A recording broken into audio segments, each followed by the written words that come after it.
అందరికీ praise lord. మీరందరూ బాగున్నారని నేను నమ్ముతున్నాను. మరి ఈరోజు ఒక సిరీస్ మనం ఏదైతే స్టార్ట్ చేసుకున్నామో, మీరు పరిపక్వ క్రైస్తవుల అనే సిరీస్ ఏదైతే ఉందో, అందులో మనం ఆఖరి భాగాన్ని ఈరోజు మనం ధ్యానించుకుందాము. సో ఇక్కడ నేను మిమ్మల్ని అడిగే ఒక ప్రశ్న ఏంటంటే, మీకు తెలుసా దేవుడు మిమ్మల్ని ఎంతగానో ప్రేమిస్తున్నారు అని? మీకు తెలుసా ఆయన మిమ్మల్ని మీ చేతిని ఎప్పుడు కూడా విడిచిపెట్టరు అనే విషయం మీకు తెలుసా? అయితే ఎవరైతే మెచ్యూర్ క్రిస్టియన్స్ ఉంటారో వారికి ఈ విషయం తెలుసు. చూడండి, మనం యోబు భక్తుని జీవితంలో చూసినట్టయితే, యోబు ఎన్నో శ్రమల గుండా తను వెళ్ళాడు. అయినా కూడా తన ఫ్రెండ్స్ మరి తనని చాలా దూషిస్తారు, చాలా ఘోరంగా మాట్లాడతారు. తన భార్య కూడా యోబుతో అంటది, నువ్వు దేవుణ్ణి దూషించి నువ్వు చచ్చిపోవు అనే మాట. ఎంత భయంకరమైన పరిస్థితిలో కూడా మరి యోబు దేవుణ్ణి విడిచిపెట్టలేదు. దేవుని మీద విశ్వాసము కలిగి ఉన్నాడు. తన విశ్వాసాన్ని తను కోల్పోలేదు. చూడండి, చాలా మనుషులు ఈ రోజుల్లో చూసినట్టయితే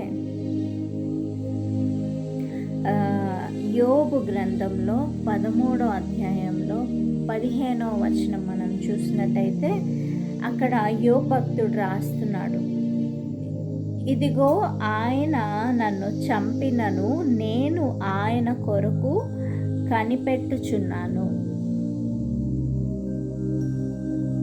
ఈ లోకంలో ఎంతోమంది తన ప్రాణం కోసం, తన ప్రాణాన్ని కాపాడుట కొరకు ఏదైనా చేస్తారు.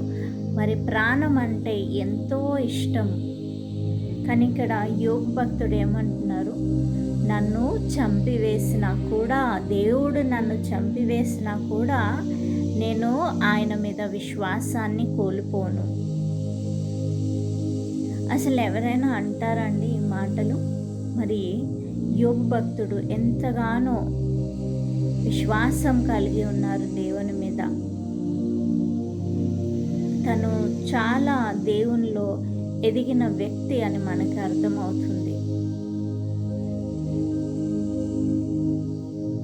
ఈ రోజుల్లో చూస్తే ఒకరి ప్రాణం ఒకరు కాపాడుకోవడానికి ఇతరులను చంపడానికి కూడా రెడీ అయిపోతున్నారు. చాలామంది ఈ లోకంలో ఎలా ఉన్నారంటే, వాళ్ళ లైఫ్ని ప్రిజర్వ్ చేసుకోవడానికి క్రయో ప్రిజర్వేషన్ అనే టెక్నాలజీని కూడా యూజ్ చేసి, మరి సైన్స్లో అది కొత్తగా వచ్చింది, వాళ్ళ బాడీస్ని చనిపోయిన తర్వాత ప్రిజర్వ్ చేసి దాంట్లో మరలా జీవము పుట్టించాలని ఎన్నో ప్రయత్నాలు చేస్తున్నారు. దీంతో మనకు అర్థమవుతుంది ప్రాణం అంటే ఒక్కొక్కరికి ఎంత ఇష్టం అనేదో కదా. సో ఇలాంటి సమయంలో కూడా ఎవరైనా చనిపోతారు అన్నప్పుడు కూడా వాళ్ళ విశ్వాసాన్ని దేవుని మీద ఉంచగలుగుతారా? సో దేవుడు సాతానుకి యోబు మీద కొంచెం అధికారము అనేది ఇచ్చారు, కానీ యోబు ఆత్మ మీద సాతానుకు ఏ అధికారము దేవుడు ఇవ్వలేదు.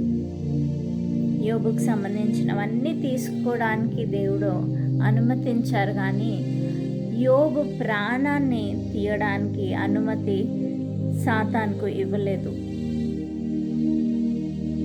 ఎందుకంటే దేవునికి సర్వాధికారం ఉంది యోబు ప్రాణం మీద. ఆమెన్. ఇది చాలా గొప్ప విషయం అండి. ఎందుకంటే మన ప్రాణము ఆయన చేతిలో ఉంది. మన ప్రాణము మీద సర్వాధికారము మన తండ్రికి ఉంది. కొన్ని పరిస్థితులు దేవుడు అనుమతించవచ్చు, కానీ మన ప్రాణము ఎక్కడ చేరుతుంది అంటే మన తండ్రి దగ్గరికే చేరుతుంది. ఆయన మనల్ని ఎంతగానో ప్రేమించారు కాబట్టి మనల్ని ఆయన వెల చెల్లించి కొనుక్కున్నారు.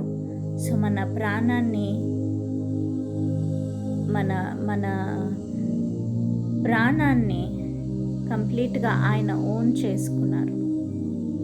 మన చేతిని ఆయన ఎప్పుడు కూడా విడిచిపెట్టరు అనే మాట మనం జ్ఞాపకం ఉంచుకోవాలి.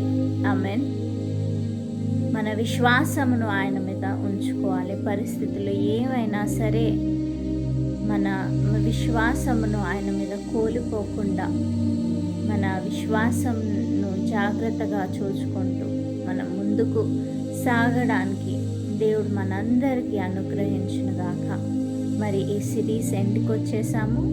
మనందరము ఇప్పటి వరకు చూసిన విషయాలు మరలా ధ్యానించుకుంటూ మనము ఎలాగా ఒక మెచ్యూర్ క్రిస్టియన్ లాగా ఉండాలి అనే విషయాలు మనం ధ్యానిస్తూ మనం ముందుకు వెళ్దాము. దేవుడు మీ అందరితో మాట్లాడారని నేను నమ్ముతున్నాను. దేవుడు మీ అందరికీ తోడై ఉండును గాక. ఆమెన్. అందరికీ ప్రైజ్ లార్డ్ అండి.